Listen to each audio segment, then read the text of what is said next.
Hello guys, hello air signs, Gemini, Libra, and Aquarius. Welcome dito sa aking channel, Polaran 888. Alamin natin kung anong messages, vibration, gabay, energy para sa lahat ng air signs, Gemini, Libra, and Aquarius. Air signs. Gratitude, wow. Okay. Congratulations. Kasi itong card na to is congratulatory energy to. Congratulations, especially sa Libra. Libra, Gemini, and Aquarius. Kasi, isang good news, isang ina-anticipate nyo. Ini-expect nyo na to eh. Na good news ang posibleng dumating sa'yo. So, dito sinasabi na be grateful sa lahat ng meron ka habang paparating pa lang yung mga gusto mong mangyari sa buhay mo. Okay? And vision, sinasabi sir dito ng barahan na simula ngayon, kailangan mo maging clear sa kung ano yung gusto mo sa buhay. Hindi ka dapat yung pabago-bago. Diba? Yung mindset mo dapat, ano siya, straightforward. Yung mindset mo dapat, ano siya, tawag dyan, yung, tama yung ano, tama yung timpla. Tama yung direction. Okay? And sinasabi ng barahan na, yung pagiging grateful natin is napaka-importante yan kasi the more na grateful ka, the more na i-bless ka. Pero isipan mo yung mga tao na sobrang ungrateful. Tingnan mo, kahit anong trabaho nila, hindi sila na-bless. Pag grateful ka, kahit simpleng blessings lang na appreciate mo, mas lalo kang i-bless ng universe. Okay? And yun, sinasabi sa'yo, mag-stick ka sa plano mo, huwag pa bago-bago. Dapat ano lang, straightforward. Kung ano yung gusto mo, yun na yun. Huwag nang baguhin in the middle. Parang ano lang yan, yung nagpapatahi ng damit, diba? Gusto niya ano, blouse. Tapos nagbago yung isip niya, gusto ko na ng ano, ng spaghetti style ng pagpapatahi ng damit. Tapos yung kinat ng spaghetti, sa bago naman yung isip niya, gusto ko ng ano ng t-shirt. So paano na yun, nakat na. So diba? Pwedeng magawa man na t-shirt, pero marami na siyang mga gupit-gupit, diba? Marami ng tahi. So, dapat, ano lang, straightforward. Kailangan mong maging, anong tawag doon? Consistent. Yun. Okay, 5 of Cups.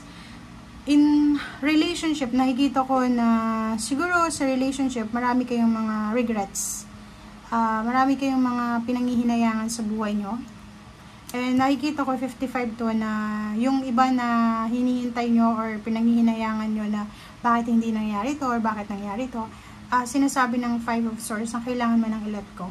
Okay? So, hindi lahat ng bagay na pinanghihinayangan natin is pwedeng panghihinayangan natin. Kasi minsan, alam mo ba yung mga bagay-bagay na nangyari sa atin, like gusto mong makapag-asawa ng ganito-ganyan, tapos nakapag-asawa ka ng iba, hindi mo alam, redirection yun ng Panginoon sa'yo. Kasi, inaalis ka niya doon sa taong yun. Kasi, malay mo kung abusive yun, or malay mo kung masamang tao yun. Diba? So, wag mong isipin na lahat ng losses ay losses talaga. Minsan, gain yan. Minsan, ano yun redirection yan ng Panginoon sa atin. Okay? Ace of Wands. Wow! So, nakikita ko sir dito, congratulations talaga, Libra, Aquarius, and Gemini. Isa sa inyo dyan na zodiac signs na posibleng sobra kayong excited, sobra kayong confident, kasi posibleng may upcoming, it's either 6 days from now, 6 weeks, 6 months from now, or 6 years from now, nasa ibang lugar ka na, nasa ibang bansa ka na, nasa ibang lugar ka na. Or posibleng lilipat ka na sa dream house mo or sa dream city or dream country. 8 of Pentacles. Nakikita ko sir dito na may iba sa inyo na nakafocus sa trabaho pero excited yung iba sa posibleng career change nila or career move na mangyayari. Wow! Justice. Okay. Good karma. So sinasabi sir dito lalo yung mga Libra and Gemini na may pinaglalaban kayong hustisya, posibleng papabor talaga sa yung hustisya. Okay? Ikaw yung mananalo. You're the winner. And 8 of Pentacles, congratulations doon sa mga air signs na pipirma ng bagong kontrata. It's either bagong kontrata, renewal ng kontrata, or pwedeng business permit or anything. Okay. So, yun nga, lumabas na naman to eh. Sinasabi sir dito, nakita ko na to sa Libra and Aquarius ata yun. Mag-iingat kayo, huwag kayong masyadong mabait, okay? Lalo sa mga Libra, huwag kayong masyadong mababait. Kasi, yung mababait na yan, ay posibleng maging biktima kayo ng scam, maging biktima kayo ng panloloko, or maging biktima kayo ng panggagancho, okay? So, wag agad kayong naniniwala or maniniwala sa mga sinasabi sa inyo ng mga tao. Okay? So, Queen of Wands. And then, the Moon. So, sinasabi sir dito na may iba sa inyo dito na kailangan sumunod sa sinasabi ng iyong intuition, hindi sa sinasabi ng mga tao sa paligid mo. Queen of Wands, it's freedom.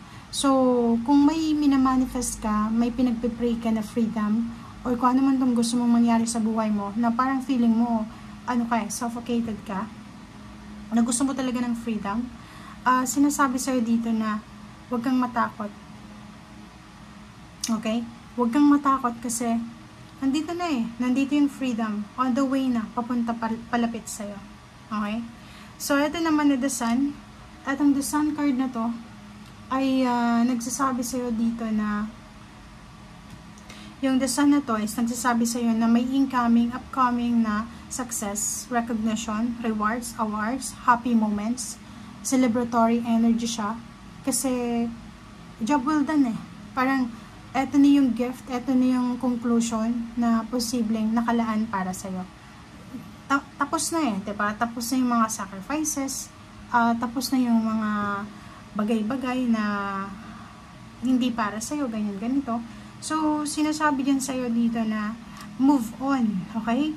May incoming ka, upcoming na travel, upcoming na sitwasyon na posibleng magdadala sa'yo ng sobrang saya. Grateful ka.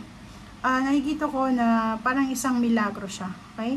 It's either unexpected relationship, unexpected friends, unexpected support, or pwedeng unexpected na winnings, diba? Kung may mga in-expect kayong winnings. Okay? So, 9 of Wands, lahat ng pagod mo, okay? Lahat ng pagod nyo, lahat ng sacrifices nyo, lahat ng luha na lumabas dyan sa mata mo, lahat ng puyat, or lahat ng pawis na in-exert mo, ay may kapalit yan. So, nakikita ko sa'yo dito, you will be super lucky. Lucky na lucky ka. Okay? Justice is yours. Kita ko sa'yo dito yung freedom. Emotional, financial, spiritual, overall freedom to para sa'yo. Okay? Thank you guys. Bye!